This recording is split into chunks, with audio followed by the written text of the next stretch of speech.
Good morning and welcome to the Capital Gang. I am Hon Ssemujju, and in the studio already I have Honorable Ssemujju, Honorable Katuntu. You're most welcome to Gang, gentlemen.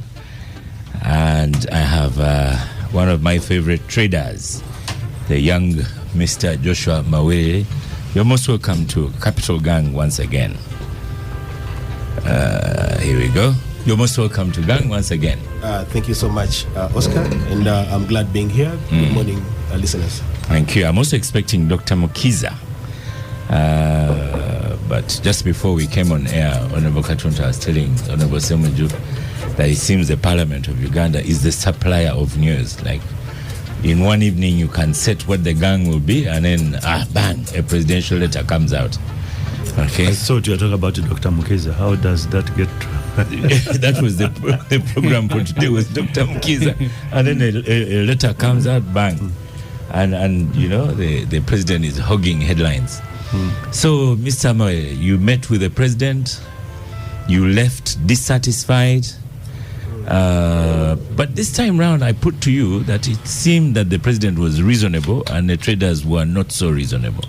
This time. Would you agree? Did you say this time? I did say. I have sympathies with the traders. I wouldn't agree with that. But the president was very logical, very reasonable. I wouldn't agree with that.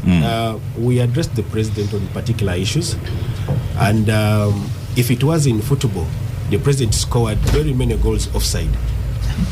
and I'll be very categorical that he deliberately avoided the things that we addressed him on, which were very logical things, because we addressed him on tax administration, the introduction of technology, which is very good. No trader said it, we don't want to use it. We said it does not suit our operational behaviors. And we requested that there should be a way it is customized towards us if it fits to work. Secondly, we addressed him on tax justification, that if a tax is going to change, thresholds are going to change, the traders should know or should be engaged so that we do speculative trade with some level of certainty. He didn't address us on that. We also spoke about the tax valuations, that you can't do any business if you don't know what you're going to be charged. If you know you're going to be charged $3 today, and by the time you come back in 2 days from China, it is at $7 per piece. And nobody tells you it's going to change for the reason A or reason B. You just find yourself in that situation. We say there should be standards in evaluations. We also addressed him on tax morale, which is a very noble cause everybody is talking about. How are we spending our money? Can we be a little bit frugal? Can we look in other areas where we can get revenues for this country as opposed to entrenching taxes on the same small tax base? These were logical issues. Now, the president opted to address us on the longer term perspective of the country, which we agree with. It stretched Vision 2040 in that small discussion that he made. But we wanted him to address himself on short and medium term issues we had presented to him. So he didn't do that, and that led to the dissatisfaction of the traders, and they actually wanted to show it again by moving out of that meeting. And I want to... I guess which would have been rude. Yes, it would have been rude, but I mean, if all the ladders tell you that the last person who can address these issues is the Fountain of Honor, then at the end of meeting him, he opts not to address any of those issues. Then it is a failed meeting, and it does not suit. It never went by the agenda we expected, and so we're dissatisfied. Today, we're still discussing the logical framework of how he presented himself on the issues that we had tabled on his side. As traders, we're still thinking that there is space for him to address us on what we put on his table, and also we're critically thinking on his perspective Bwana Oscar, his perspective was not wrong. It was a very good he says you're logical. not patriotic. Yes, very patriotic. That you can also start manufacturing, and you'd be supported if you're a manufacturer. Exactly. We agree. And don't make other countries richer. You're making agree with that, China rich. Oscar, it is a process. Not everybody can shift from a shop into manufacturing. So the question is, what are the insulators or motivators of people to go into manufacturing, and what are the amenities that are available? The president went ahead to give an example of a former member of parliament. Oscar, that was very out of the way. How many traders have the opportunity that an MP has had? How many traders have earned that money for 5 years and they have made those contacts that the MP had made? And the president uses that one as an example to the traders. I think that was very unfortunate. The president called on board Miss Adruku Violet. She was former MP for Katakwi, woman MP for Katakwi. She lost 2021. She never came back. So she opted to go into trade. Now, the president said, on my way to here, I talked to one of your traders. And she was very happy with how she was doing business. So we were very happy to listen to who is that trader. Unfortunately, the person they brought on board to speak to us and educate us about taxes and how she's remitting her taxes and businesses thriving in the country was a former member of parliament. And she's a distributor, a sole distributor in the Eastern for Mukwano Industries. I don't know how many traders can get to this. Interesting. So it was... There are others that say maybe you needed to pitch it differently because tax will be paid. Yes. And he has continued to suspend that every system so that you eventually iron out the issues. He's suspended for traders. No, he suspended penalties. Penalties, which yes. we addressed him on. But that one, he just upheld what he decided in the previous discussions. Until June. And that was good. And he says the things to address is the cost of a gadget, availability of internet, and maybe the penalties themselves. Exactly. And this is why... But there are people who think that maybe you need to address things differently.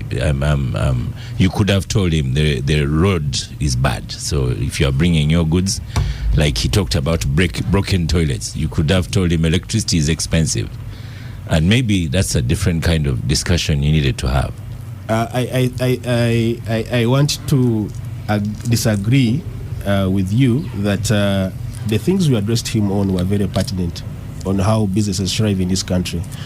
If we are to achieve economic growth in this country, then the local wananchi must be part of that growth. It is very possible to achieve economic development in this country because you can develop with anybody else who brings in money in the country. But if the local people don't have the money to participate in that development, then there is no growth in the economy. And what we are saying as traders, that you can't keep eating away what we should remain with in terms of trade. Then you make trade not a viable venture and not attractive to anybody. And when we continue doing this in this country, then we're going to chase away all the traders who are starting to commit some of their capital into business. And you're going to encourage a growth path of passive entrepreneurs, passive investors. People go into treasury bond, unit trusts, and they don't employ anybody. They don't pay any other taxes, but they are investors, and they'll be in this country. I think we need to check whatever the traders presented. It was very reasonable, and the president needs to address them in the short and medium term, as opposed to his longer term responses that he gave. They are very good, very logical, but that is a path to Vision 2040, and we have somebody who is going to fail to take their child to school tomorrow because of the tax regime. Now, you cannot address those two aspects in the same can. Honorable Ssemujju, Joshua Mawere also makes sense in saying the president's vision is 2040. Since when did you become a Dr. Ogun? The other one made sense. This one is making sense. Yeah, because he's always looking for peace. Yes. Oh, both of you are right. So, what's the way forward? I think for me, the starting point, I am not sure. And I should welcome Mr. Robert Kasule Sebunya. head of Prime Minister's delivery unit. I wonder what delivery unit means. But you're welcome to Gang, sir. Okay. It's supposed to be it's a sort of think tank that is supposed to look like if there are problems, they could bring them to us, or we could go to them. And you think over it? Of removing the bottlenecks. Okay. Some of what they are talking about, maybe they should have started with the technical people before they. Did they know that? Did they know that you exist? We do. Otherwise, I greet the listeners of Capital Gang and Yes. thank the colleagues that. Thank you for coming. I also knew they exist. Colleagues that I always knew here. they exist this week. I did not know they exist. Kasure was with us in Parliament. Yeah, so you know him. Chairperson of Parliamentary Committee on Finance. But I didn't know they had created for him An Not office. a creation. unit under the Prime Minister. Previously, our head was Professor Suruma. So he shifted, and then the current head of that unit. Agatha Atuhaire, you're also welcome to Gang. Great to have you. You are seated in a mighty chair, of Hon Opondo's chair, so you may have to wear your yellow hat on. I have never had a yellow hat. So I'm saying you may have to wear a yellow hat on. I think O is bereaved, really. We don't have to. Yes. Today is the burial of his mother. May she rest in eternal peace. Yes. You see, for me, Or I back think to the traders. yes. The starting point should have been for government. I don't trust their statistics. Is to know how many people are involved in trade. And then, because you are in a country where people have no jobs at all. I remember one of those days when I had gone downtown, many of university graduates leaving these universities are also operating downtown because there are no jobs elsewhere. So the moment you know that trade is employing this percentage of the population, then you deal with it from that context. Because sometimes those arcades are empty. People start shops and then they are closed the following day. The part of the reason is taxation. Of recent is also the number of buyers that are available. There was a time when I think the South Sudan was buying most of their essentials from downtown here. A bit of Congo, Burundi. I think Rwanda no longer comes here, but there was also a time when they are all buying from us here. The President deliberately decided that trading with the Uganda should be minimized. I have mentioned many countries. You have said the president, so I don't know which one. Is it Sudan? Rwanda. Yes. So trade employed a sizable number of people. So dealing with it, as I said, if you are government, you need to deal with it from that context, and then you can go to taxation. Because apart from maybe petroleum products, a bulk of the taxes is also coming from traders. So every tax that you are going to introduce, even when you want a export-import substitution, you need to deal with that factor. The president argued that if you're going to start textiles here, that actually these guys are donating jobs to China and Dubai. But what do you need to start with? I remember one time I had an argument with borders, the way they conduct themselves in town. And the friend said, no, we just need to ban them. I said, no, you don't ban them. If you're going to bring an alternative public transport, then you employ them. But you start with it. You don't start with a ban. And then you create a crisis. So this crisis that we are in, many of the people are involved in trade. You are rendering them jobless, either through taxation, other expenses. And if you have nearly now 500,000 girls who are in the Middle East, who are working as maids, you need to also think about rendering others jobless. So having said that, Oscar, let's look at where this problem started. The problem actually did not start with a particular tax. The problem that caused the strike was a problem of enforcement, because URA said the old system, many people use it to avoid, and therefore they say now to be able to get everybody to pay tax, The numerator, the numerator was supposed to have arrived at 10. He arrives at 10:30. Abdul, don't do my work. So URA wants to correct taxes, and the best way they thought they could was to go digital, get everybody registered. The immediate reaction, mainly of traders, was because URA deployed the enforcement officers, and they started checking delivery of goods. So either you buy or you are transferring from one store to another, or from a factory to a shop, or from a shop to a shop, and they started inconveniencing the business community, because I was told by traders, I didn't experience it myself, that they will stop someone carrying a box and they're asking where is IFRIS. That's why at the beginning people thought it was also maybe a tax, but all they did was a receipt. Are you on this receipting system? So the traders said, no, they are chasing away people from shops. But also, these boxes that you see that are moving in Kampala, sometimes they are moving from a store to a shop. Sometimes they are moving from my shop on this street to another shop here. But you can't keep asking every box, where is the receipt, where is this sort of a receipt? Well, there's money to be made out of it, because if you have a wrong receipt, I think the fine is 6 million, and that has been determined by Parliament. That's by the per entry. Oh, So per entry. one box.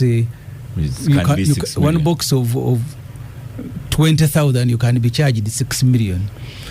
So that's where we started. Okay. Yeah, and Let's go to. it's very difficult. It's very difficult for government not to enforce that. It's going to be very difficult. Yeah. But the traders say, no, you do so after a lot of sensitization. Government say, no, we started this long ago.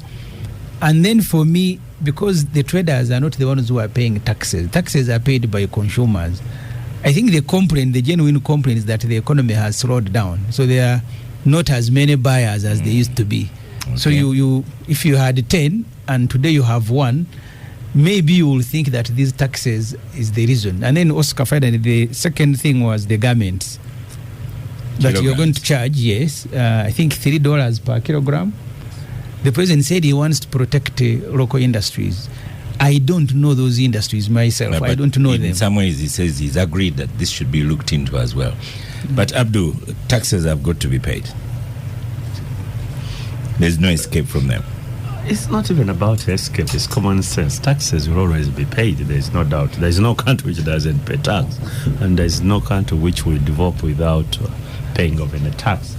To me, the most fundamental question which the traders raise actually is about how do we, as collectors of their tax, utilize it. That to me, that's very, very fundamental. You see, if we go and collect tax for purposes of service delivery and there is no service delivery, then it is really fundamental. And that's not a question for only traders, but for the entire country.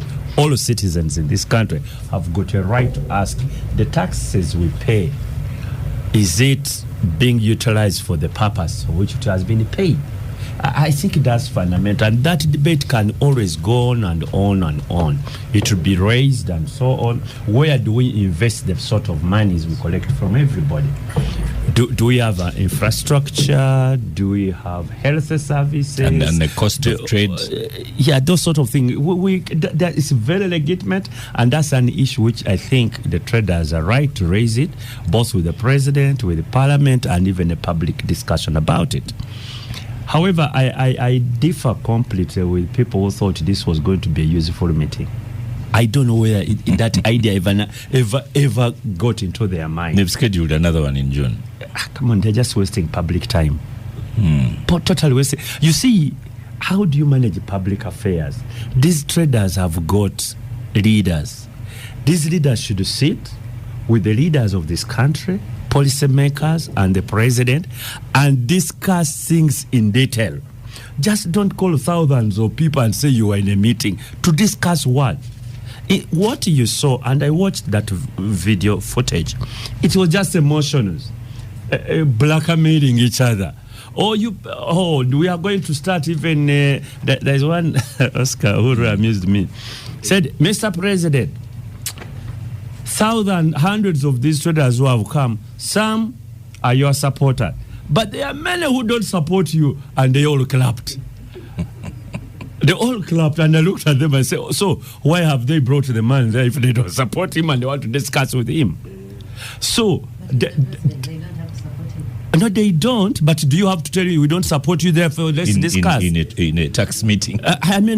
You don't have to support a president, but if there is an issue, don't start with that, because you put somebody off, or Agatha.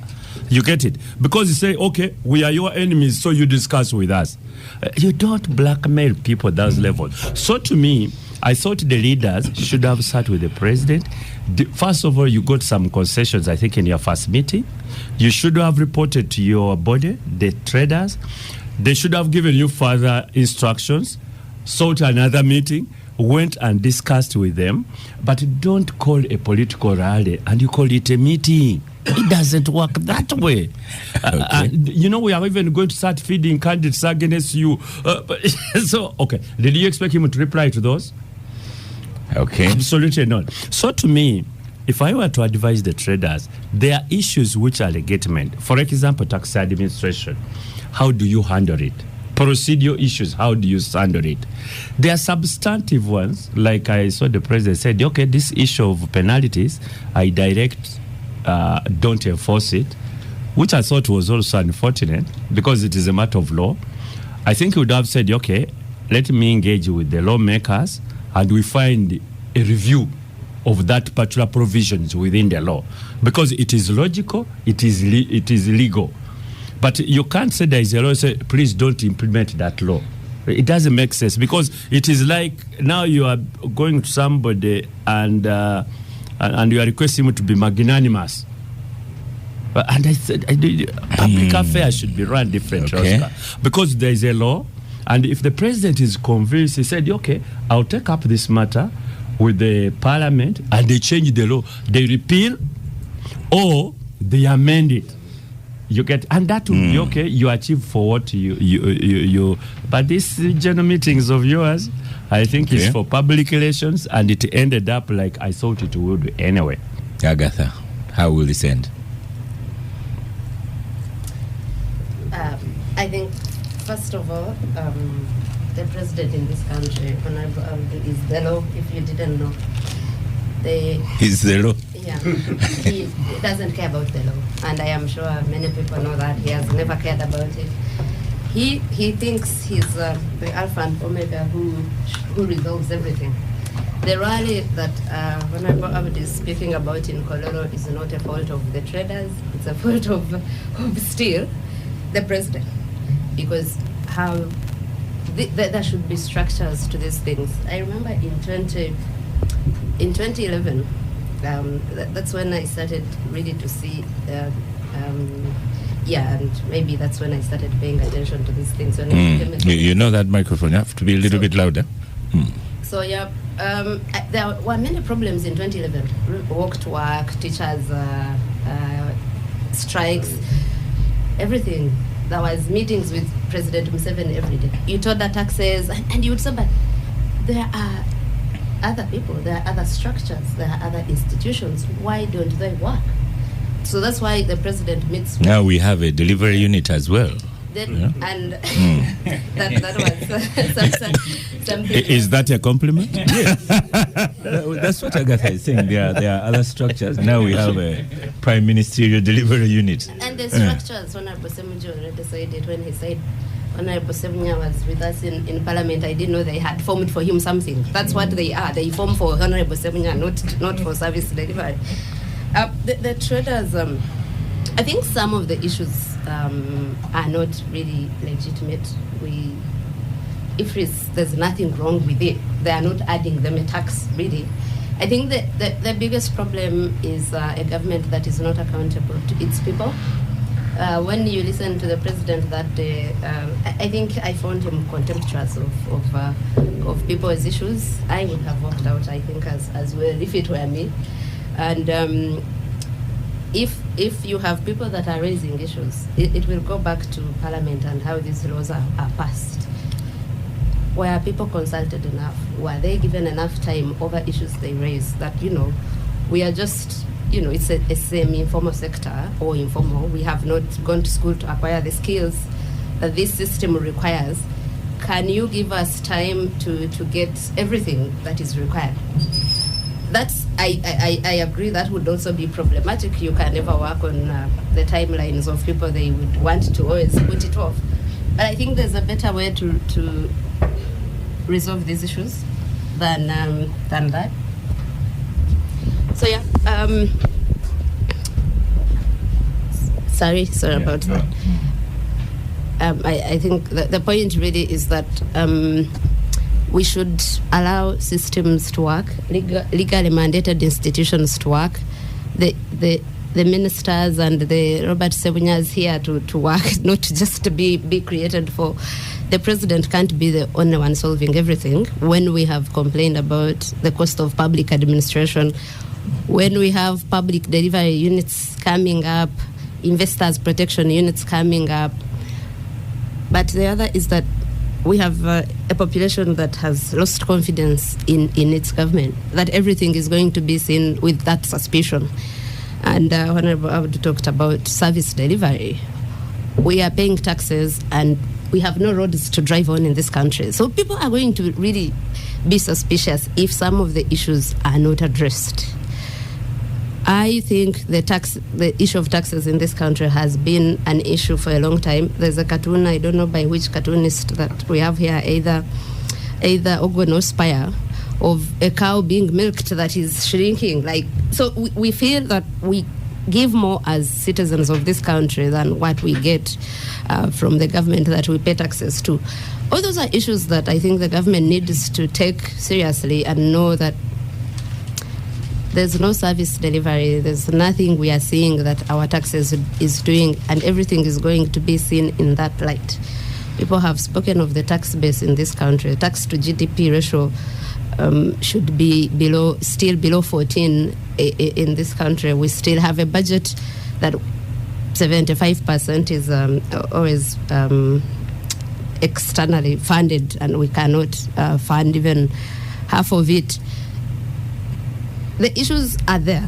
You have had people talk about taxing cows, right?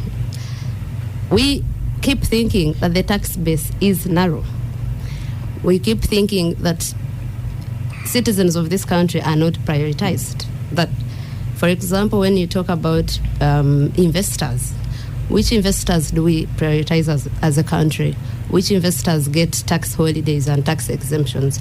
How have the local investors, for the president to say that, to blame the traders for Uganda becoming a supermarket economy, I found that unfair. That you have presided over an economy for 40 years, and you think that the Chikubo traders are the ones to blame for us importing everything and trading in imported goods. How have you supported manufacturers in this country to do that? There are issues of costs of production in this country. There are issues of ease of doing business in this country that are there. Can we start with that? And then when we are demanding more of traders, there's something to show for that. That after 40 years, we have supported these traders. We have had bailouts and whatever. But then we've seen big businesses in this country that have employed many, that have contributed a lot to the economy, like the Beans cars, the Ssemujju.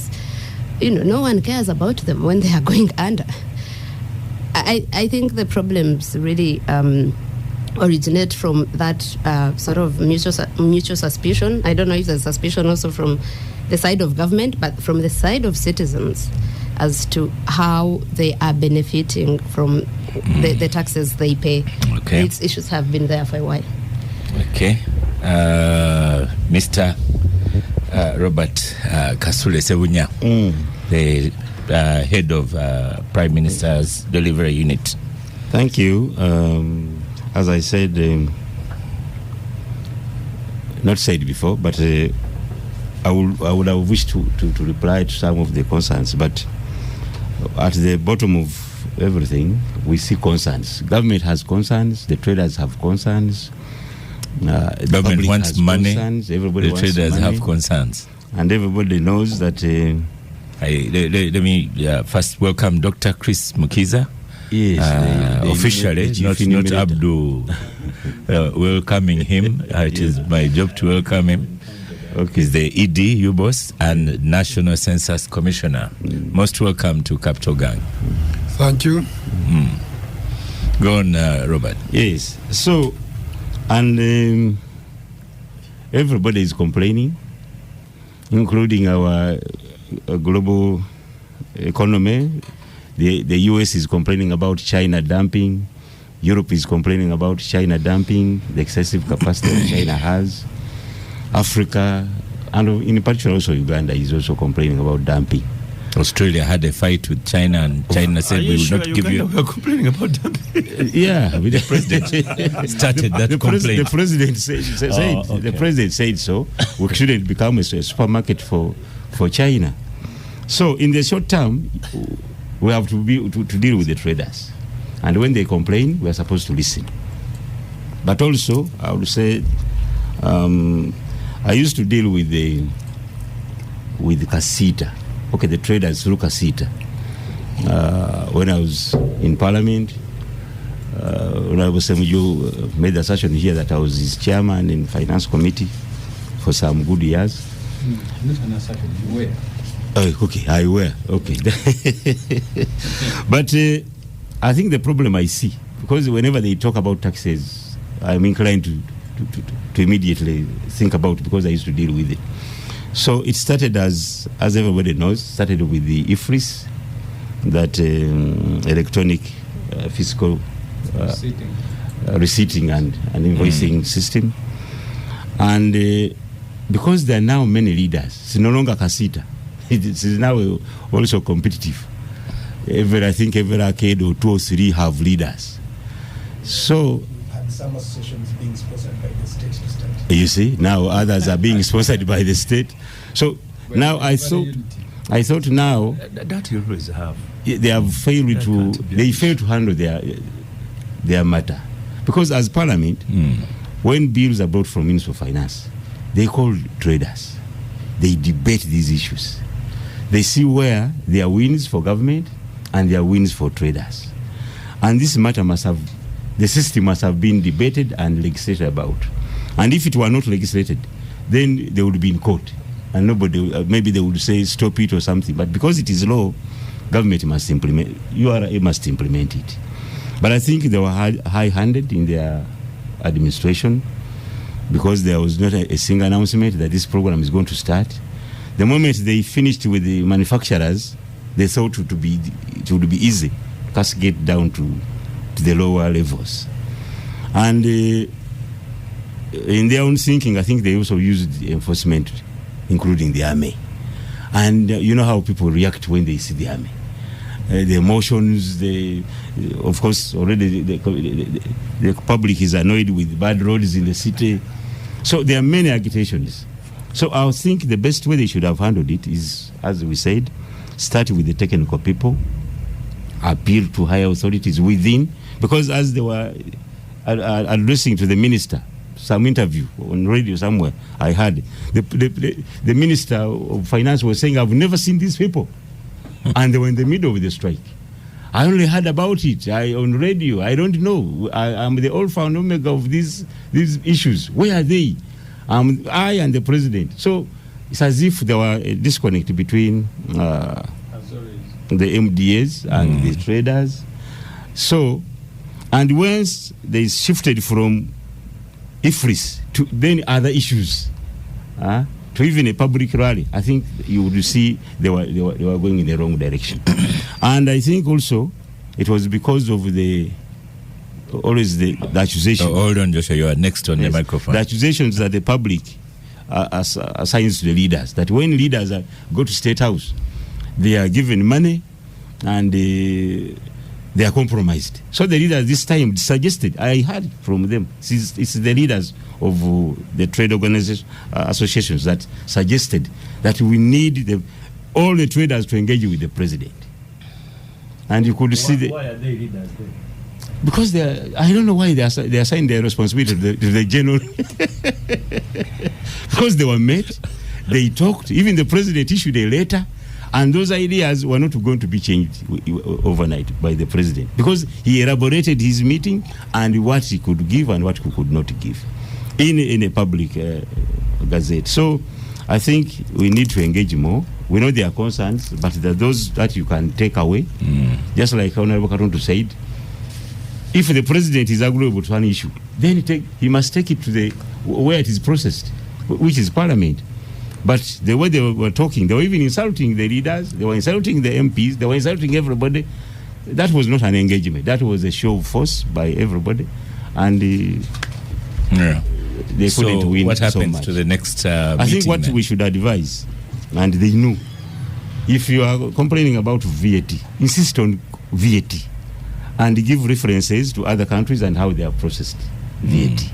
Because if you are complaining on IFRIS, give advice on how it can be improved. Give advice. If it is to raise the threshold, put it. It's okay. If we cannot say billion, let's start with the 500 million, maybe 400 million. The threshold for people who the real VAT.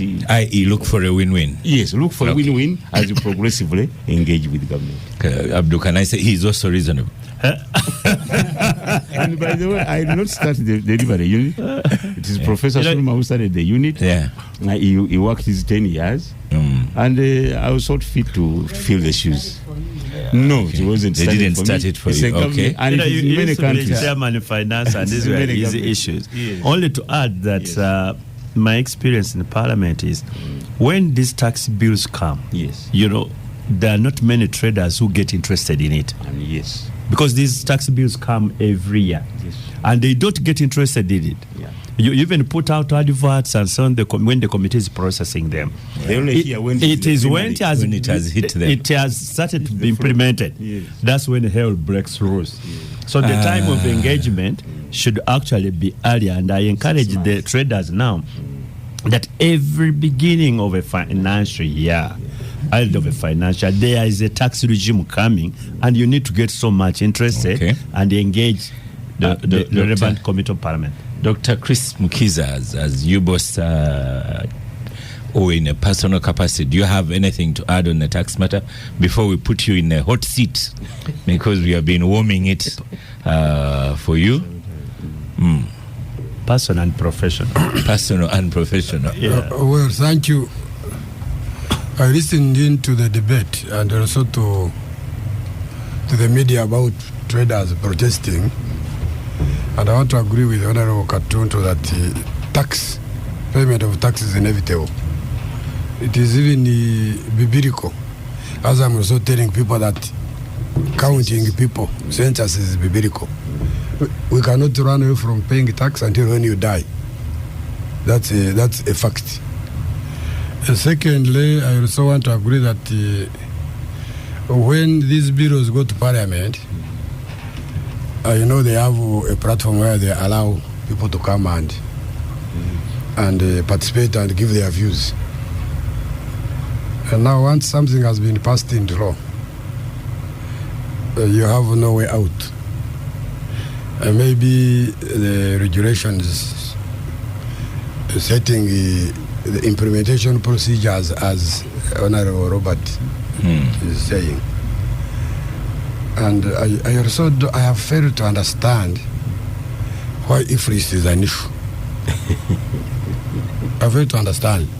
There was another innovation the Parliament approved, the digital stamp, you remember? Yes. And it's being which had been actually initially requested for by manufacturers. They used to say that time that the importers are bringing cheap and counterfeit goods, which are under, which is making them fail to be competitive. Now, when the digital stamp came and it was catching those who were manufacturing and dodging excise duty, they revolted. The same applied when the government imposed 10% on importation of crude oil. You remember the other one of the cause of inflation in 2022. Because the same manufacturers had said the crude oil from Malaysia and Indonesia is not crude oil. Yes, it is semi-finished. It's semi-finished. Processed oil. Processed. And in fact, it was true because Malaysia banned exporting crude oil. They add value. So when Parliament added 10%, they now started. The same manufacturers started saying, you know. Did you verify those IFRIS gadgets? Because there was that's not for statistics. That's not for statistics. ENBS. I beg your pardon. Yes. Maybe if they are saying IFRIS gadgets are doing some fraud against them. But what I would advise my brother, because we are also traders, I have a hotel for myself, and I have been directed to use IFRIS. And me being a senior government official, I have to comply. I don't want Ssemujju to have an opportunity to have a fist against me. They will say, you see, the same people. So, and me, I live by example. Right. So I think they should engage first the Ministry of Finance, where tax policy is bust before it even goes to Parliament, and then things will be okay. Over to you. I also wanted to respond to identity. I don't know her name. Agatha Atwaye. Yes, as I launch into what you're about to put me in, I don't agree with her that the president is the law. For example, yesterday when I went to enumerate him, he had already assembled his media with TVs.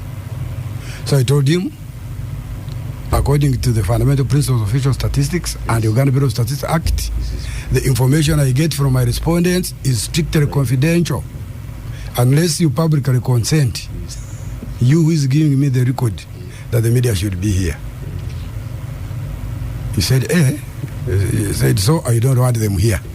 So they went out. I used the law. Yes. And the president complied 100%. So he's not the alpha and omega of the law. Once he signs it, it is a law. And it catches him. Yesterday, it caught him live. And his people went. Yes. Okay. Yes. But let us finish. But you see, the doctor should concentrate on his statistics. Not that comment. And because you see, we are going to him. The case that applies to this particular one is the tax on gold. They are supposed to tax them per kilogram, $200 per kilogram. They complain. But because many of them were relatives of Mr. Museveni, he sat down and asked finance to suspend, and they suspended. So these guys have every reason to go to Museveni if they want a particular tax or its implementation suspended. It has been done in the law that because we've just gone through tax bills. The VAT, I'm not sure that it was VAT or income tax. Aga Khan of Jagari wants to continue with tax exemption. Yes. And I told Parliament, you see, we are ridiculous. I was giving actual information on Abdul Katundu who was speaking. In the VAT, the amendment that has been made, government intends to collect 74 billion using that bill that they brought to Parliament. In the income tax amendment, they are exempting Aga Khan to the tune of 74 billion. So in one tax you are imposing a tax on citizens. In another law, you are exempting one person from paying the same tax. So Museveni is the law. Absolutely, there is. I mean, the MPs, my colleagues, were released by court in Masaka, and Museveni said they should be in jail. They waylaid them and kidnapped them until he said, okay, now I am satisfied with 2 years. The same court, you even make institution to look ridiculous. The same courts that had said these fellows should stay in prison because they are going to interfere with investigation now said these MPs can get out on their own accord. What shocked me is the example he used, like as if. But Oscar, I think at some point, if I understood Dr. Mukiza well, it's like people who have responsibility should act in accordance with the law, including when the president's wish is different. For example, the point the Honorable Ssemujju has just given, we rejected as Parliament that exemption. We said no, but it had come from government that we need to exempt Aga Khan because we have exempted him for 10, 5 years. 15, no, it has been perpetually coming. And cumulatively, it is around over 500 billion perpetual exemption of taxes. So we said no, this enough is enough. This time no. So let them come back, but I expect members of Parliament to say, excuse me, there is no justification for this.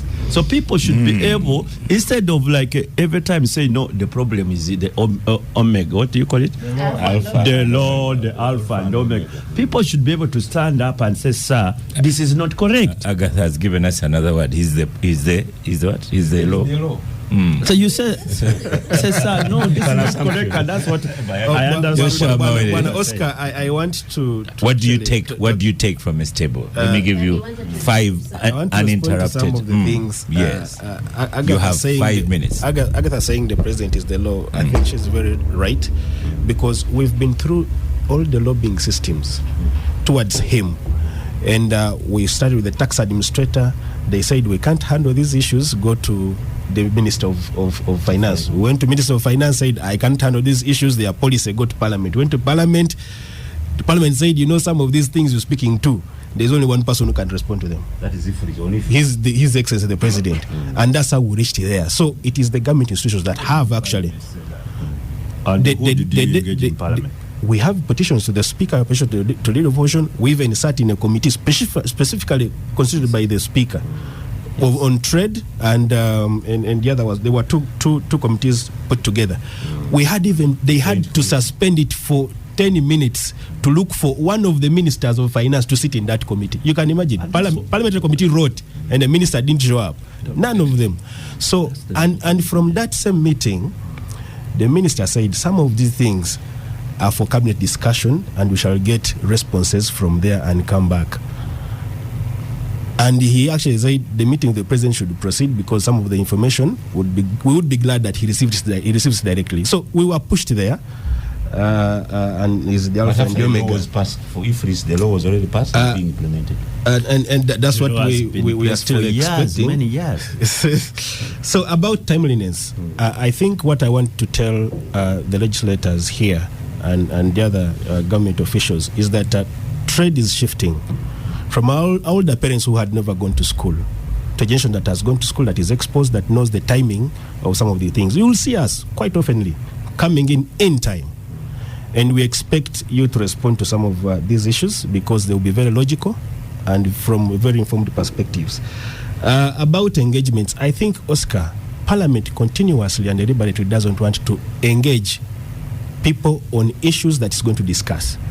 And I think, I don't know whether it's a budget issue or something, but what we've found out is that most of the things Parliament will put out, say we're discussing this bill and all that, but there should be a deliberate process where government writes and calls and invites people who that particular bill is going to affect, and they have this discussion. See, we finished tax bills. Casita appeared, private sector did, manufacturers did. There is even something I got to know, the American Bureau of something. Yes. So we met more than 15 groups that came when we were handling this particular tax, including yourself, Casita. Exactly. Yes. So I don't know. I am new in the Committee on Finance. What has been the case before? But this time we met all of you. Exactly. What I'm presenting myself on is what has been the trend. But this time around, that one you are not correct. Let's have the fact. You don't just get interested because there is no parliamentary sectoral committee that sits, first of all, behind closed doors. And whenever they are going to hand a bill, they process it with the stakeholders. Then, Oscar, I'll say that. But what you should do, they're going to see us more oftenly now, more interested in because this, you are the biggest stakeholder. When there's the finance committee's meeting, please come and make your case publicly. The Gabonese make some noise. Now you are also our takeaway, Oscar, as traders. One, we still need the president to address himself on the issues that we presented. So will you attend the June meeting? Yes, we will, because he Who mentioned will attend? Because the leaders, it's for the leaders with the president. No, it's going to be Erari. We're going to attend it for one reason. He said he wants to work out a process how he helps the traders transition into manufacturing. That's one of the reasons why we're going to attend that meeting. Because over time, and I think he's very assertive on it, he wants the traders to shift. We want to see how he's going to lay out what processes and how he assists the traders to transition. So we will attend that one. But also, on the other side, we still insist that infrastructure should be redesigned. Some bits should be redesigned to fit the local operations of the traders. And the president gave some examples. He was prompting the Commissioner General. How do you, if somebody buys goods and returns them, how do you treat that within IFRIS?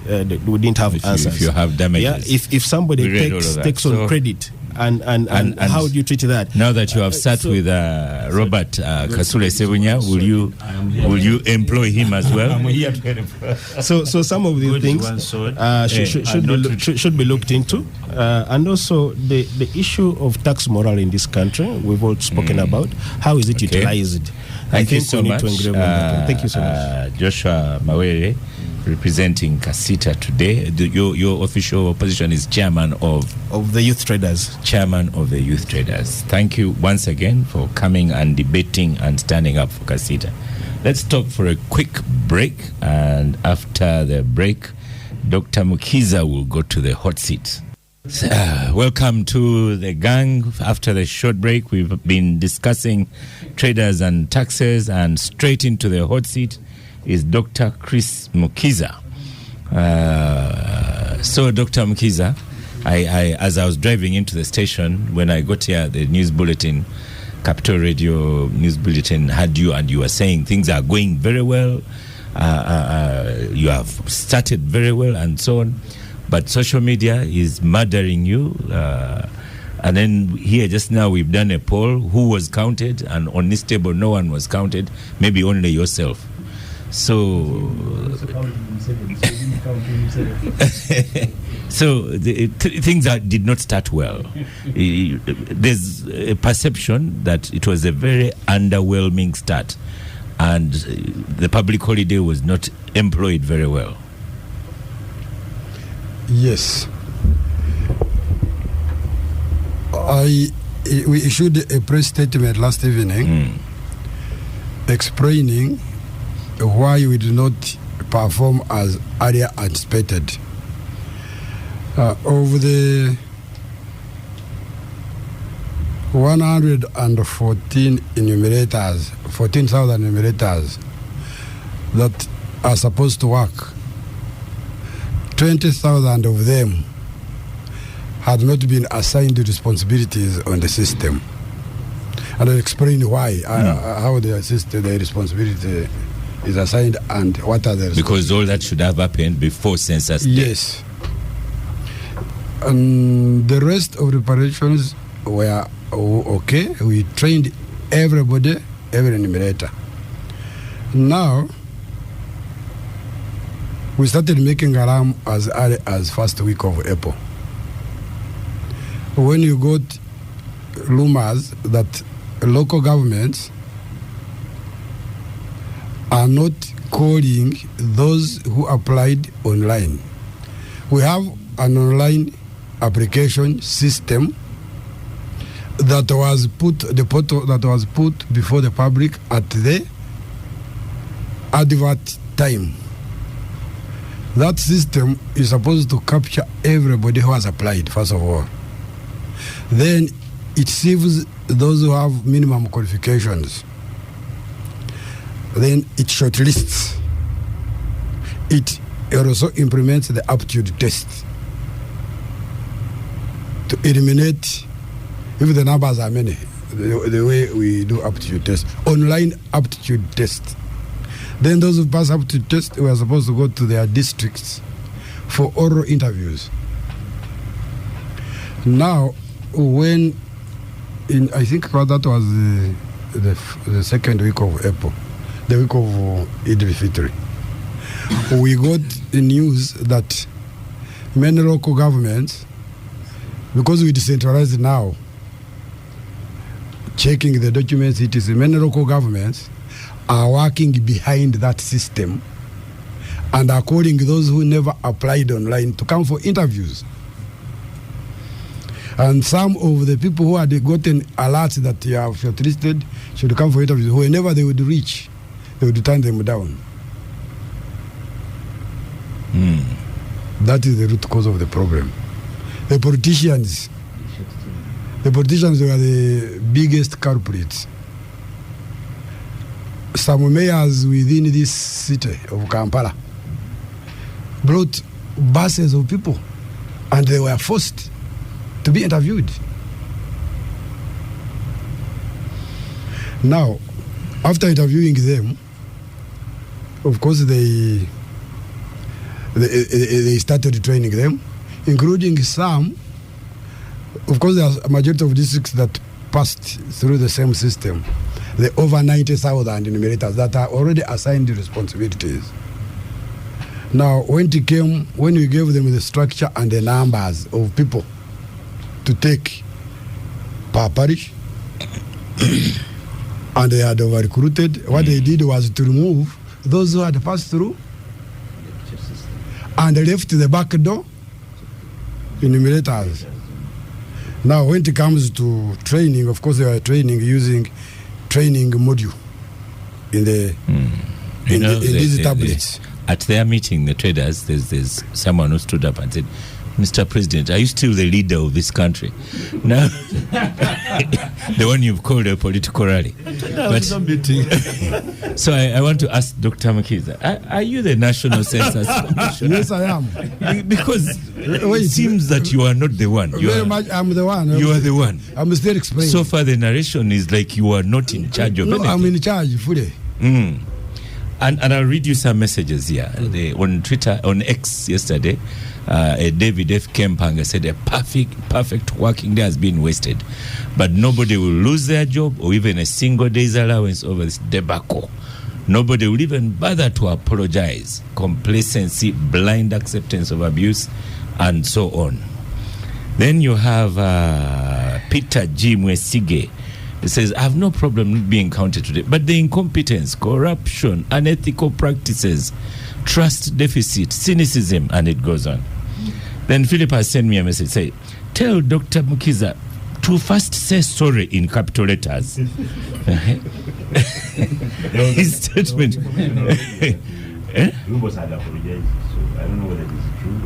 Yes, of course we said sorry for not covering as many households as possible, because anyway, what we planned was that, and still starting. Apart from the president's, did you cover any houses? Our plan is the enumeration will take 10 days. Yes. So nobody should have expected that we shall finish the whole country in one day. That's why the enumeration is from 10th to 19th. The reasons why we requested for a public holiday are two.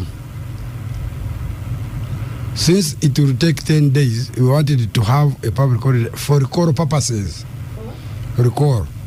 If I come to your household maybe on 18th, and I have forgotten the census night, which is the 9th of May, leading to 10th, which was a public holiday, you would use it to know, because there's a question, who stayed in this household on census night? So if I come on 18th or 19th, somebody may not know. But when you say, do you know when the public holiday was? They say, yes. Who stayed in this household? That was the one cardinal reason.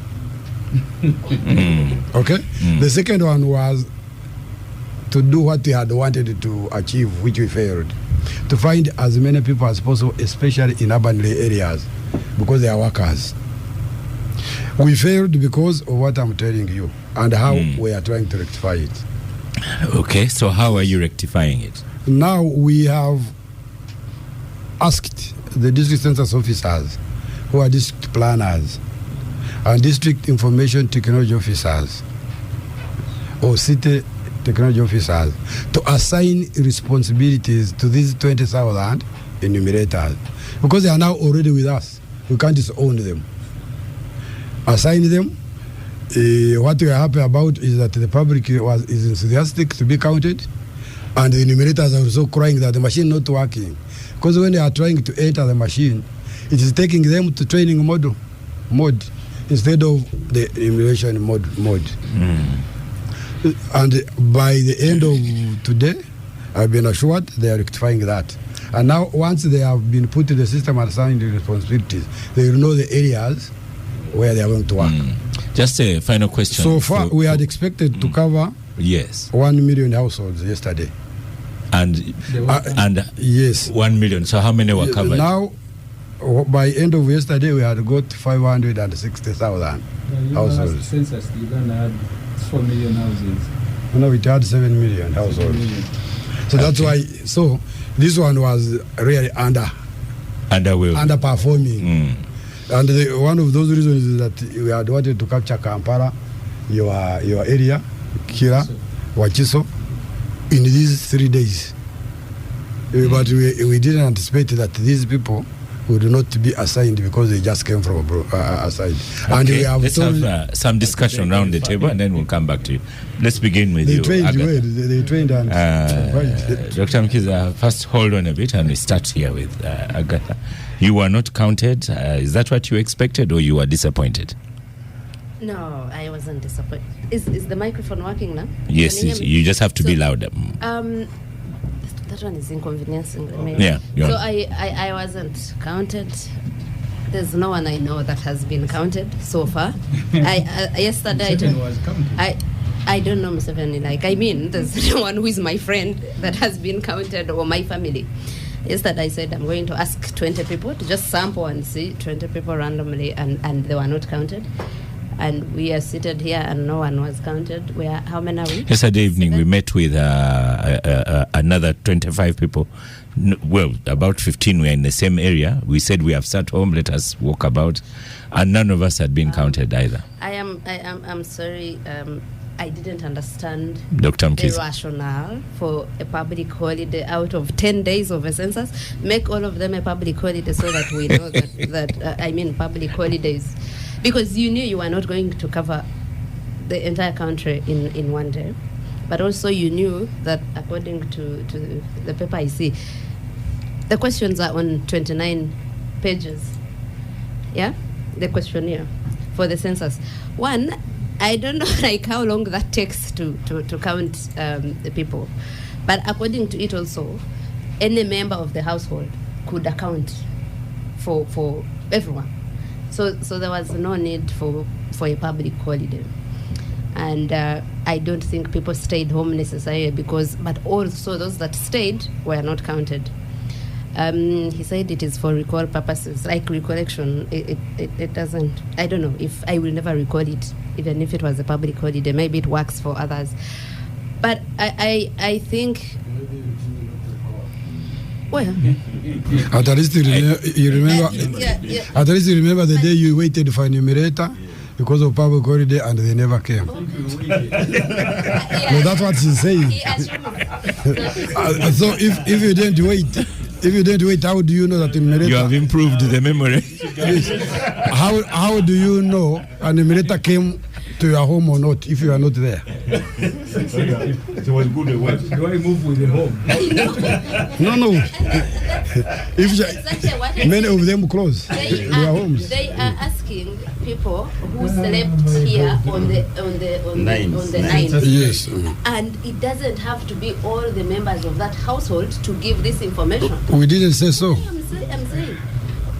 You didn't so. You're actually saying Dr. Mkiza, first hold your fire. Okay, don't take off. Then we'll come back to you. The reason Oscar, the reason I wasn't disappointed is that when the expectations you have in anything in this government, in a person already like at basement level, there's nothing that will disappoint you. There is no program in this country that works well. There's no efficiency, there's no competence. You will find issues with, he's talking about politicians bringing people, like, and he's the one who said, and he's the one who is saying that there's a law in this country. What does your law say about recruiting enumerators? Why are you entertaining politicians bringing untrained people to you, so that on census day you have people who cannot use gadgets you are supposed to use, you have people who are not trained to use them? You are like already admitting failure on that part. No. Hold on, Dr. Mukiza. Yeah. First hold on. Yeah, you can write it down. For me, I don't know, Oscar, I don't know a program that has worked seamlessly. Yeah. There was SIM card registration, there was like so many things that happen, and because the people election tabs here and do not follow. Yes, there's IFRIS as well. Okay. Do not follow the law that they are supposed to follow. That this is how we need to recruit people to do this exercise. These are the skills. Maybe this is the training they should have. These are the. This is the equipment they should have. I think you saw many that didn't have any, and some that didn't work in Mbarara, in Serere, and many that he mentioned here today. When you are first of the census, you fall under your target by half. That's a very big failure. I was not disappointed because I think at the end of the day that's how it works. We have big exercises like that are for making money, that are inflated, that people are going to smuggle in their people. The recruitment and employment in this country has been like that. Everyone knows it's more about technical know-how, about politicians coming and saying, I want you to employ my person, and people will not ask. Don't point at Kasule Sebunya. I did not point. Okay. I will point at other people. Okay. Even Honorable Ssemujju has a relative in Parliament, in the Chief Whip's office that he occupied. So thank you. The recruitment exercise and how it works, and coming from someone who started by saying, no, the president is not the law, he allowed me to do this and that, but he failed to implement any law or policy that was saying recruit these people and this number. And thank you, Aga. Yes. Let me go now to Robert. Kasule Sebunya, I should caution you first that you are the one who's supposed to say all these good things for Dr. Mukiza. Yeah. In fact, I should. You are on his side. I should announce my interest in the census, because he appointed me as a census champion. Census ambassador. And you had forgotten the title. No, to which you were appointed.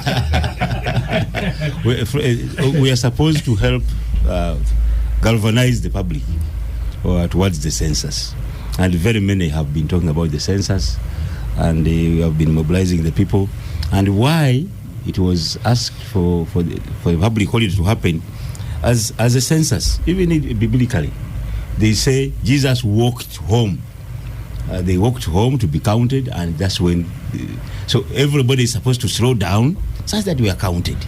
So it is a very important day, and that's when we are expected to enumerate at least the urban. Robert, that's all okay, but the problem is we were not counted. Yes. So are you part of the structures to blame? The problem is for no counting. Yes. The problem is we changed from the analog type of census now to digital, and it's the beginning.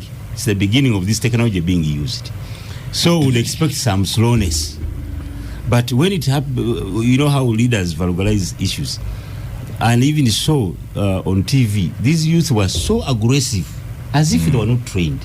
And now that's why I confirm that the district leaders instead short-changed the people who were supposed to do the work to their friends and relatives.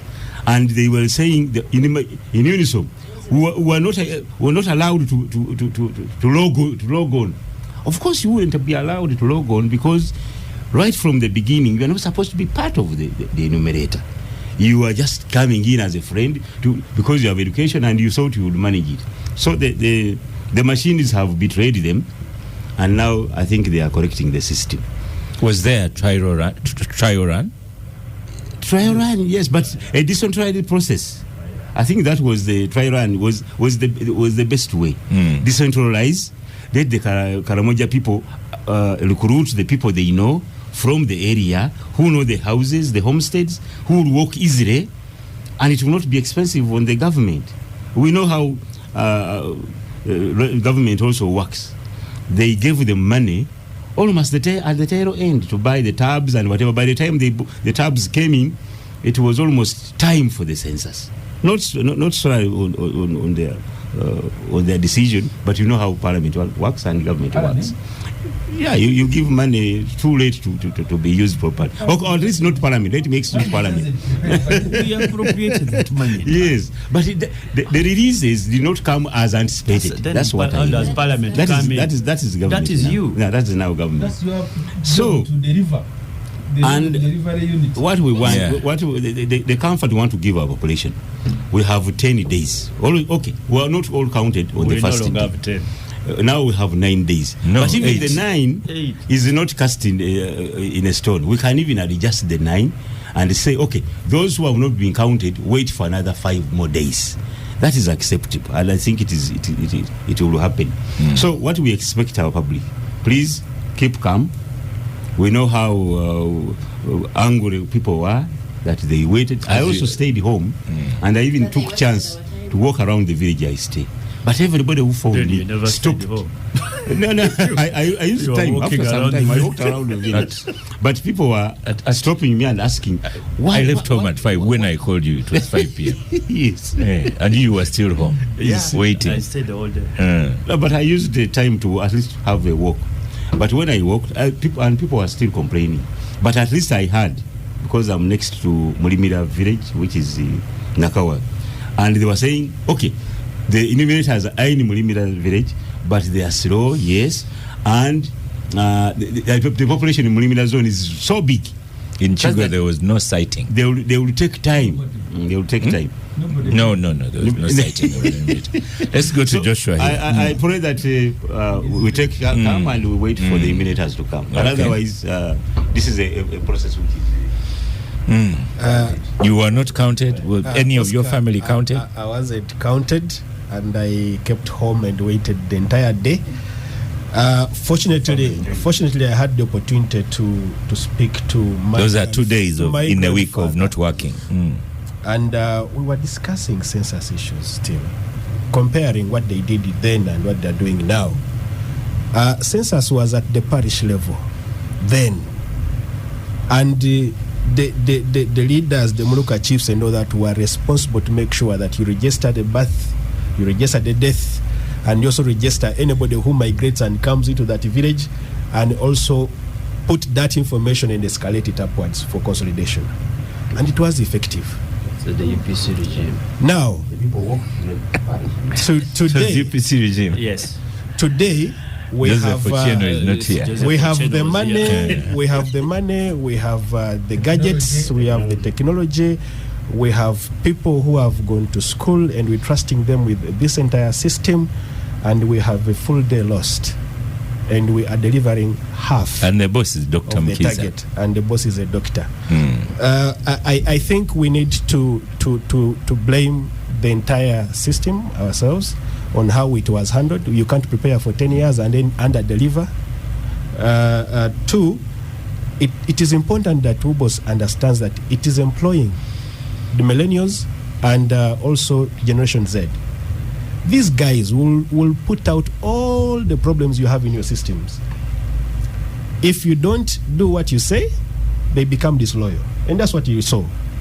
And it's going to be very important that your policies in recruitment and training must be vigorous and must deliver to the things that you promise the people you're going to use.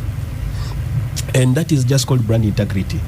If Ubos said it's going to give remunerators money and he didn't, if he told them he's going to give them targets on time by 8 o'clock and he didn't deliver, it's brand integrity, and Ubos must revise that. procurement issues, I think entirely WUBOS has to blame. You cannot put it on. You cannot put it on the politicians. I think that's very wrong, because however much politicians wanted to sabotage whatever is going to be done, putting their relatives and all that, if WUBOS had a very straight up system that it has announced and made public to the people, you'll be protected by the people. For us in the private sector, if you want to be your business to be protected, then you make your trader, your customers understand your brand and how you deliver your brand. And when they get to realize that if anybody speaks against your brand, it is your customers who protect you. If you don't have these people on this table to protect you on how you're doing your things, then I'm sure brand integrity is one thing you need to work out. And also we need to be more serious and leverage people's time. Thank you so much. Okay, Honorable Ssemujju. I haven't been counted. The village where I live, Bukasa. That one is now no longer unique to say I haven't been counted. Just to confirm. Okay. They sent I don't know whether a group, but 10, because it's a very big village. Only 3 were able to operate the machines. They said the 7 should go to Bulindo, where they are going to work on the machines. They haven't come back.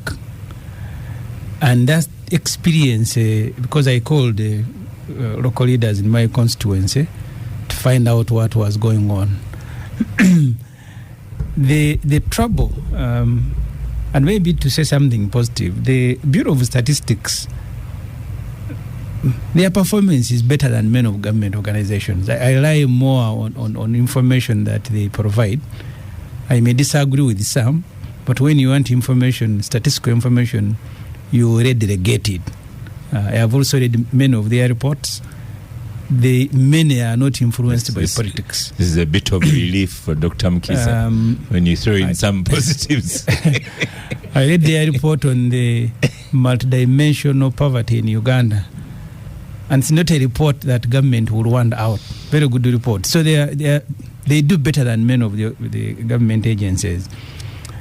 These statistics, the population census, as it's usually called, is very important for planning, but also to know many things we need to know about the country. If you're going to send money to district, population is one of the factors. If you're going to do this and that. So this is a very good exercise and very important exercise to the country. I don't know at what stage the statistics, the Bureau of Statistics, abandoned it to local leaders. And then you begin blaming them because you are professionals, you are an agency entrusted to do this work. I don't know why you had to abandon them to mayors. At least you should have worked maybe with other government agencies that are present in local government. But to work with the politicians and then you blame them, really is unfair on your part to the country. Because the moment you don't start it well, you're going to create a problem of believing in the statistics that you will produce after the exercise. And that's why this thing must not have loopholes at any stage. At every stage, you must not have any of these things that we are having. Because how do I believe in the outcome when the process has been riddled with the problems? So you create reasons for people to doubt information, even when the information is correct. And I don't know how you're going to address that, because you're going to rely heavily on these statistics for the next 10 years. But if the beginning has been like this, I begin asking myself, do I rely on this information, or they are also just speculating? And that's why for me, that's the disappointment that I have. First, I left home because they said, you sleep there, we sleep. After I didn't see them, at 10 I went to do other things. Then someone called me because I think they wanted to use it for public relations. Honorable, are you there? I want to come and enumerate you. I said, no, you are not enumerating me. My home is there with the people. Everything about me there, you go, and they didn't come because I think they wanted to use my presence to show that they have done well in the area. Okay. I will not tell you the name, but someone called me to ask me if I am home, so they can come and enumerate me and then use me to say maybe they have covered the area. So really, This information is very, very important, and it's information for the next 10 years. Abdul, Honorable Katuntu. And Ron here says, my question to Dr. Mukiza, what happened to enumerators' money? Were gadgets tested? What's the backup plan if a technical issues persist? Can we rely on the outcome of a census if the whole process has been hijacked by politicians? First of all, let me start with the non-news. I've not been counted. As I said to Honorable Ssemujju, it is not unique. It's not unique. Yeah, but and if statistics, you need to count everybody. That is it. First of all, I think we have two conversations we need to make. One, to make the case for census, I don't think we need even to waste time on it, because we need the data for planning purposes. Literally, whatever a government does, it should be well versed with the facts. And Dr. Mukiza should not labor so much telling us the importance of the census. And two, is there anybody in this country who believes we don't need that data? I have not even the most cynical one has come up and said, no, we need the census. So that is a sorted question.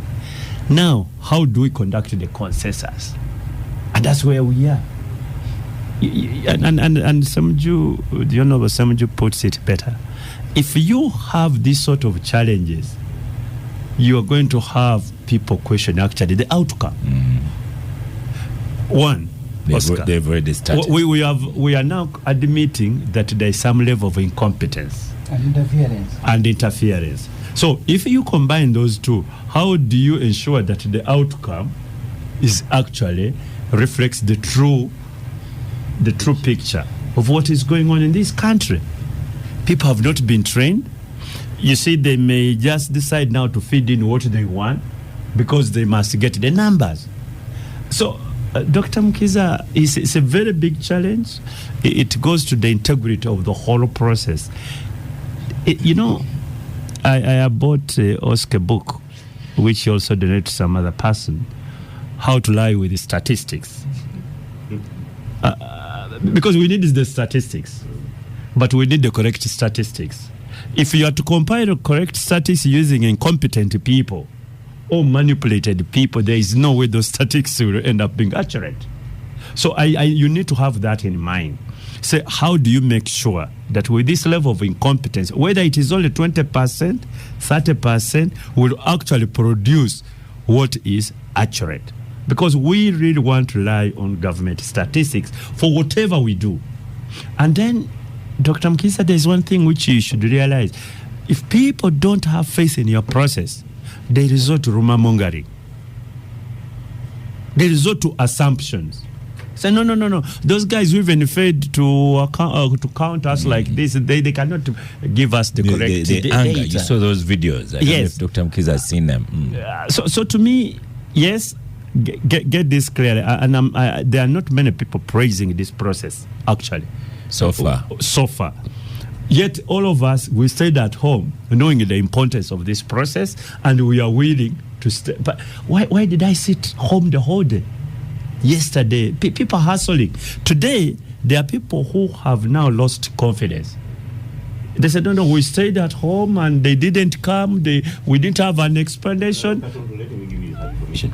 The night of the census, if you could see the jam in the city, people were rushing home to get home before midnight. So that shows you the enthusiasm with which the public had. We also hope you got there before I don't midnight. move at night, so I don't. Thank you, Abdul. Let's go to Dr. Mukiza. So as I end, Dr. Mukiza, you see, this country needs this process badly. Yeah. Okay. And what we cannot plead that, because of technology, we are having hitches. Yeah. The reason why you should have technology is sort out hitches. Yeah. But even then, technology is now becoming a problem. It's a problem. Dr. Mukiza, the across the table, you've seen that people entered this situation with hope. Only one person had no hope at all. And that is probably the youngest. Between her and Joshua will work out who's youngest. But We know youth in this country also. So she's the only one who had no hope, but everyone here had hope that the thing was going to work. Even issued a statement. Yeah. The spokesperson is always the chief executive. Yeah. He's the spokesperson. Yes. And then you can have a spokesperson, but the chief executive is always the spokesperson of an institution. Well, I see the anger of the people, and we are feeling for them. We are not blaming the technology, actually. I'm very sure this technologically driven census is much better than the paper questionnaire, because what you are entering is coming in the system as already data processed, and that system has a lot of checks and balances. So it's not that the technology it's not that the technology is unfailing. What is failing is that some enumerators fail to get where to work in the system because they had not yet been assigned. These enumerators that came in outside the system were trained from the first day to the last. They actually know how to operate the machine, but it is the access right that they had not been given. So those are some issues. Yes, the loopholes. So would you call that incompetence to begin with? Incompetence on who? On the ones who are supposed to give access, on the planners. Actually, I would call it negligence. Negligence. Okay. Negligence of duty. And I have given some last warning that if they don't assign today, they have case to answer. We don't want anybody to be negligent and destroy. And getting. No. What I said that they did not apply through the system, but the people they brought were tested and they qualified and they were trained. The problem is that now when it came to entering to their area, they cannot get access rights because they are not. Yes, so because we have trained them, they are part of us. We have now owned them. We have to give them the access right and do work. Okay. Yes. Now on the and what do you do if you are in our shoes? Would you say go away, we recruit again? It is since the time they have been trained, they have the equipment. Continue. Now on the issue of enumerators' money, I don't understand this money because the enumerators, the money we are going to give them is 50,000 per day for 10 days of enumerating. And they know that we shall pay them after they have done work. Secondly, we are using e-cash platform to pay them. We don't want any intermediary to get the money. So there will be evidence that they've been paid? Yes. The money has come to you digitally? Via mobile money. On the phones they are provided. So they will be paid. The money they are clamoring for as the training out of pocket. Actually, it is not. They are saying transport allowance because the requirement is a enumerator should come from the village where it's going to enumerate. You count your people together with your OC, who you know. So, and it is 10,000 shillings per day trained. For you to pay them as out of pocket allowance. Yes. There was a letter training on the social media as your letter that said it was a mistake. We had said it, the amounts and whatever. Yes. That letter was not my letter and not from authorized sources. Yes. So now, how do we pay them again? It is after they are in the system with their names, NIN, and telephone number in their names, and then we send the money. We cannot now dream and say, Hon Ssemujju worked, we send. He will kill us in his Kosase. If we panicked and started saying, hey, these have not been paid, pay. So we are following the laid out procedures, the treasury accounting instructions to pay these guys. Once we get their details, their money out of pocket, which is 10,000 for the rural areas. For Kampala, You Kampala, cleared- yes, for You Kampala, cleared the yes. payment thing. Now the gadgets. The gadgets are all working normally. Ssemujju has just said. that No, what three- he's saying three is out of 10. what he's saying is true because I got a call Okay. from Mpara. Is it Mbarwa? Is it Mbarwa? Yes. Those people were complaining. So I said, give me that enumerator. And I asked, are you with your supervisor? Yes. So I said, go on aloud. With even people, the LCC listening, I said, have you been given rights? Said, no, sir, we are still waiting. They had not told people that it is because they are failed to, they don't have rights, that they can't operate the machines. They are saying machines not working. Yet they knew the problem. How did they get Right. the machine in the first instance? You see, they got machines when they are training, and they are using training module, which is open for everybody. Now, once you go into that machine, it takes you to supervisor because it is just training. After training, now we moved away from the training application to the census application, which was deployed at midnight. Yeah. On the 9th, now on the 10th of May. Now, for you to access it, you should have been assigned by your supervisor. Or you should have been in a system through the application, and then you go, you put your details, because the password and what have you remains the same from the beginning. Now, what we are addressing is to ensure that these people are given access and yes, so on. the password, so by the this rights. afternoon, people Yes, will be working yes. very well. I have, but of course, but that's the the picture- question that will come to you, Dr. Mukisa, is whether you bought the right equipment. Yes, the equipments are you will not get good equipment like these ones. Tanzania used How did you get them? no more than these ones. Tanzania used the same. We went and benchmarked. We're using equipment manufactured by ZTE. This is a Chinese military firm, and it's one of the best equipment in the world. The next time my traders can deliver. And No, they wouldn't. It would be in a mess. I will now give you the example. His traders. For bags, when you think we don't have bags, some businessman bidded competitively, said I will deliver these bags, but they are bringing in bits. We have so far only received 79 Okay. Uganda. out of 120 bags. The local businessmen here. Whereas these tablets, 120,000, were delivered with their power banks, were delivered beginning March 16th. So they claim they can bring, you bank on them, the reflector jackets, which are just reaching. Because they said we can't import. No, the reflector jackets, they are saying we are just giving. They are coming in bits. Yeah, but because you asked for efficiency. no. So, but yes, whereas the general mood is not okay, especially from elites. I have messages from everywhere.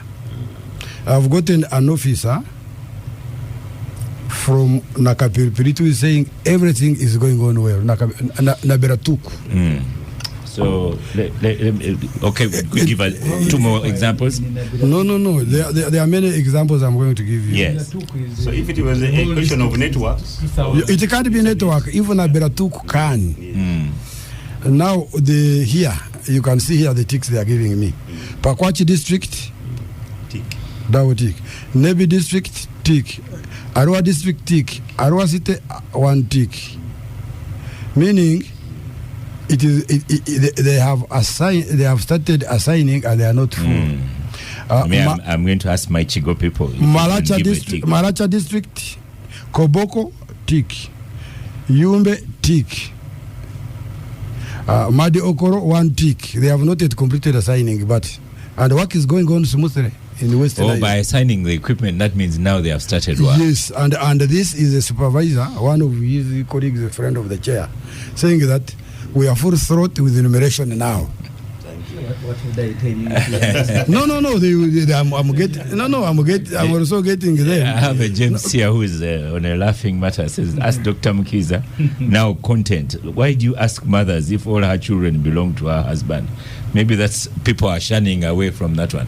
But No, Dr. Mkiza, I'm going to get my producer here. Especially Kevin. Oscar, when you tell people that you can go away Yeah. and let some other person answer those questions. I'm telling you, you may not have the honest answer Yeah. if some other person is But answering questions. let me get Dr. Mkiza a message so that we record this message. What do you want to tell the nation? Let me give you an opportunity to do a kalango for you boss here. Thank you. In the 8.5 days left, what should they be doing? What should they expect? It is recorded on the system, recorded on Facebook, on X, everywhere. These 8.5 days remaining are hard days that we must hit the road and ensure that we enumerate every household in this country. We are going to have 100% coverage because for census, we shall not estimate, we have to count. And this is the only opportunity, as everybody says, it's once in 10 years that we get everything that stakeholders have been yearning for. The long questionnaire that you are hearing, every question we ask is looking at service delivery. By the way, it is a check to government, whether they have been giving services to the people. It is the well-being of people. It is how they are accessing the services and so forth. The other questions on birth and death and pregnancy is, of course, we are trying to get fertility rate of this country, nothing else. So we fear for those who waited for us the whole day yesterday and you didn't come. Okay. And we are sorry. We knew we would not cover the whole country in one day. That's why we put there 10 days. But you're going to get better. We And have recorded these things, Dr. yes, Mkiza. we shall get much better every other day. We only call for patience. What we have advised now the LC chairman, who are the guides of these people, is that they should make plans and appointments in a given area. You tell them, for example, here, come Ocha, this zone, we're around, we shall come between 10 and this, so that those people can wait for you. Okay. And then, Thank you. then in the evening like that, so that Dr. we Chris program Mkiza, properly. thank you for your time in the hot seat. We all hope for the best. As you saw from the beginning of the show, only one person had no hope, and the rest of us had hope. But now I think she should have hope. Because the Honorable Ssemujju, who is a critic, has told the world that he believes in our statistics, and it is true. Our statistics are not influenced by anybody. We are going to check even No, that. all of the statistics. Let's start with you, Robert Kasule Sevunya. Whenever I start with a parliamentarian on this topic that was squeezed in last night, following a presidential letter, they start with speaking in tongues and so on. And then when you have Agatha here, I keep telling her, no, Agatha, leave that topic. Okay. Leave that topic. No, we are on it now. We are making appeal. So we are making appeal. The general public that let us be patient. No, I'm giving you the. We have moved. Okay. We have moved. This is another topic altogether. The one of a Speaker of Parliament. Oh. Now the President has written saying an investigation and so on, and the Speaker, I think a couple of weeks ago, had said that she wants a statement from government. I don't know whether this is a statement from government. Agatha was on air here. She nearly said that the Speaker has property, and I refused her to say it. The other one. But the big word. Now here we are. Yeah, but we have not seen the statement yet. But what we can show it to you. The letter from the president. Hon Ssemujju, I thought he was not going to be using tongues like you. No. But what I commented even before this, that the institution of parliament image is on the line.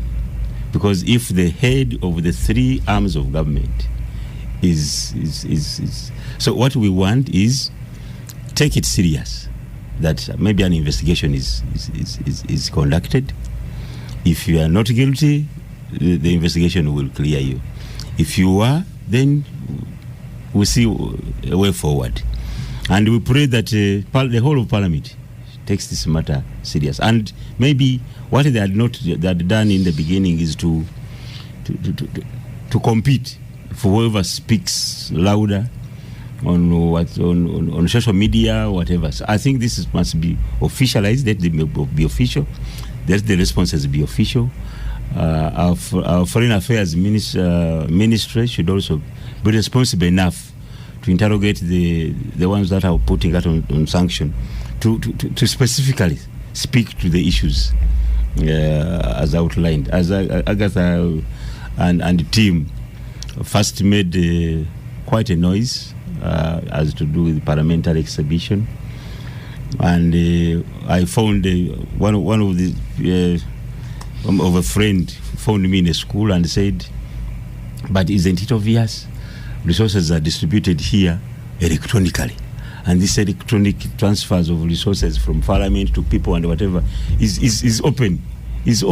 So why don't people respond officially instead of screaming through social media?" I think there is a trail. You can follow trails and explain.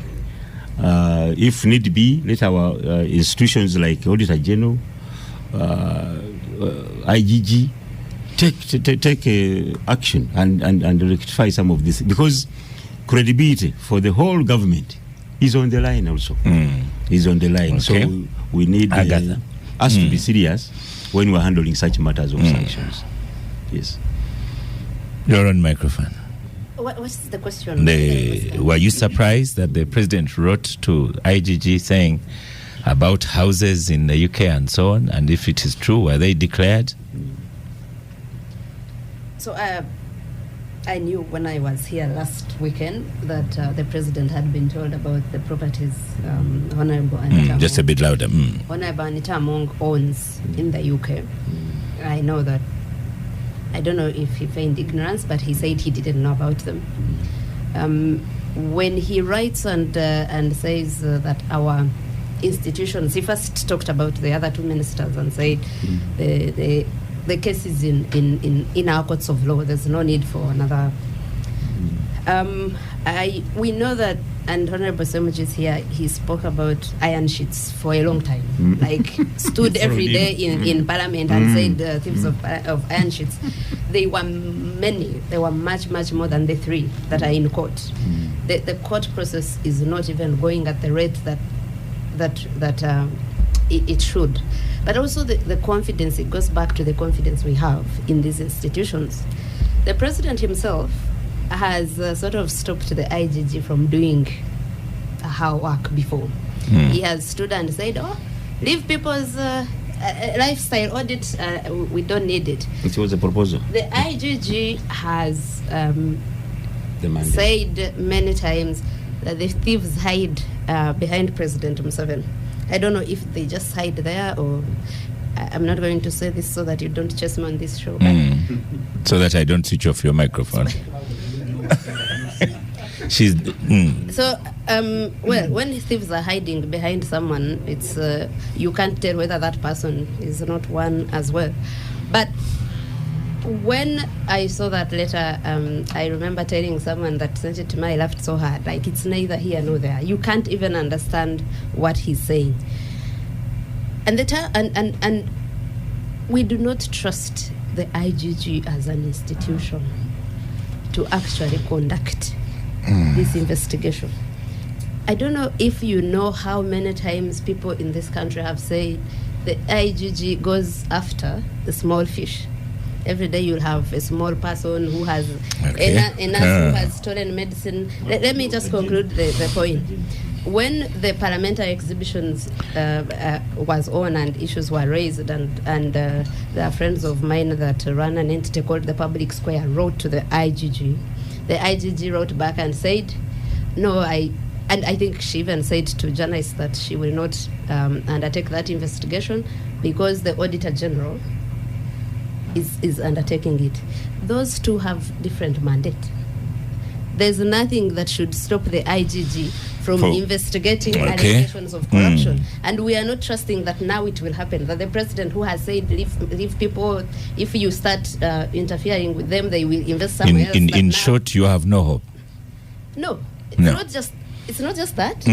In short, I know that letter was dishonest. Someone just saying something they don't even believe in. So it won't work. It will not. Joshua. But Oscar, from this letter, the president wrote, I think we learned three things. One, the importance of the public officers to declare what they own and their level of wealth. Two, we also learn that the president now has started to realize that these institutions are important, and some of his statements that affect these institutions must not be mentioned.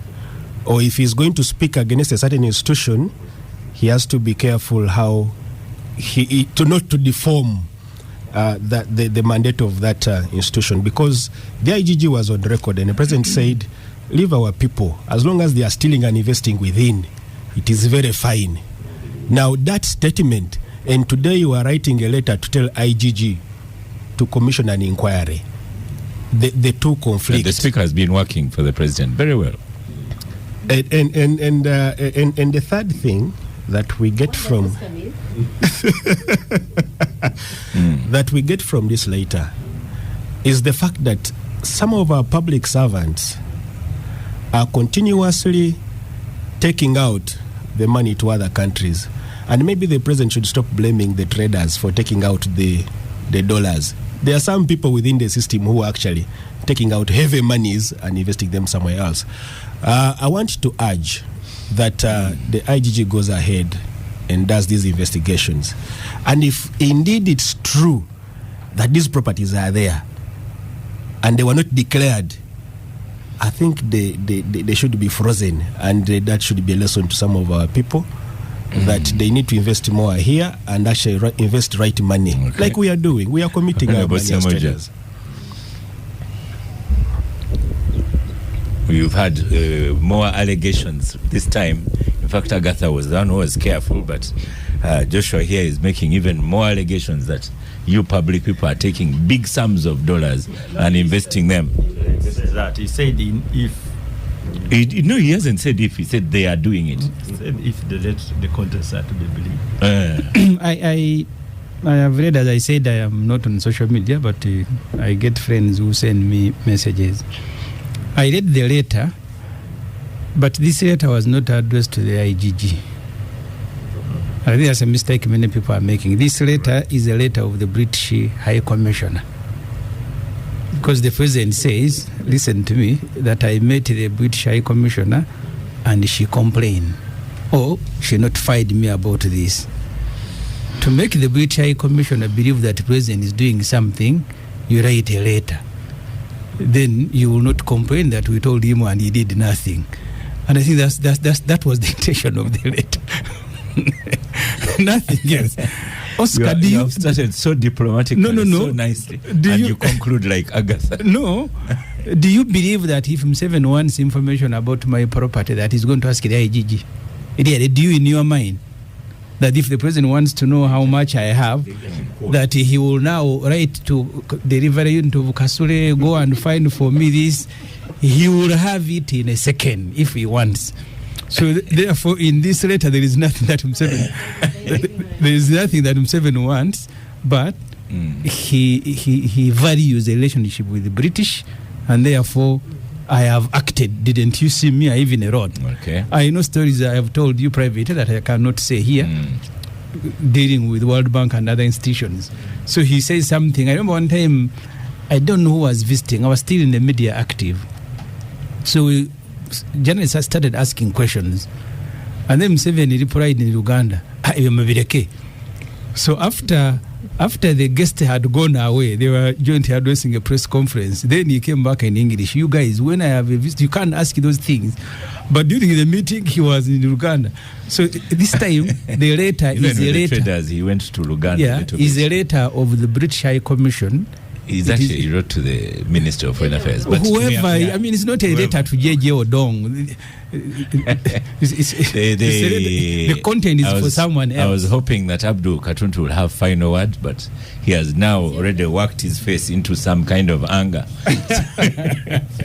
So, Abdul, finally, on this letter, and what will happen? First of all, I think we just don't need to discuss general about the letter. Let us look at the contents of that letter. The letter is addressed to the Minister of Foreign Affairs. And the reason why it was addressed to him was that the High Commissioner had made certain allegations. And he was asking the Minister of Foreign Affairs to follow up with the British government to see whether those allegations the High Commissioners had made were correct or not. That is the purpose of the letter. That's why it is addressed to the Minister of Foreign Affairs.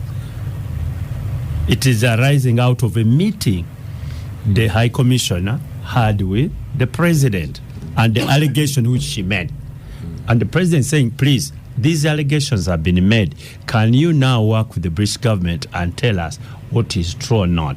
But he also goes ahead in that letter to say, when the High Commissioner made these allegations, there were some responses he made to her where he thinks there is a problem or where there could be no problem. Then he goes ahead and says, by the way, where he thinks there could be a problem if there are properties which you have but you didn't declare, because that offends the leadership code. And that's the issue he raises with the IGG and the minister in charge of integrity. So it's not correct to start discussing in general, blah, blah, blah. We look at the substance. Abdul, yes. If you read the final paragraph that I've put for you on screen, yes, you could even just take 2 sentences of it. No, I've read this letter. It says, meanwhile, by copies of this letter, I request the IGG to inform me. Yes, he's asking, and what is the information? You go again to the paragraph preceding, whether the declaration we make as leaders, we make them to the IGG, and whether those sort of properties exist or not. And to me, there is nothing wrong with the letter. It is saying these allegations have been made. IGG, inform me. 2, the Minister of Foreign Affairs follow up with the British government so that you get evidence about what she had alleged. Did we say there was anything wrong with the letter? We said, and you were telling us about the contents. You missed one that is referred to the Attorney General. Yes, he actually even asked the Attorney General whether it is correct to take any action or investigate a matter which is already in court, and the courts have not found. Yes. Okay. And he needed the advice from his principal legal advisor, who is the Attorney General. So let us wait for the information. The show is ending. In fact, we are gone beyond time. Thank you so much, gangsters of the day. Dr. Mukiza has already left because he has a lot to do. Thank you, Honorable Ssemujju, Honorable Katuntu, Honorable Kasule Sebunya. Thank you, Agatha Tohaire. Thank you, Joshua Murere. Thank you, Star Cafe. Everyone has had a big bite. Ssemujju and Robert are still arguing on Robert's office. Yes.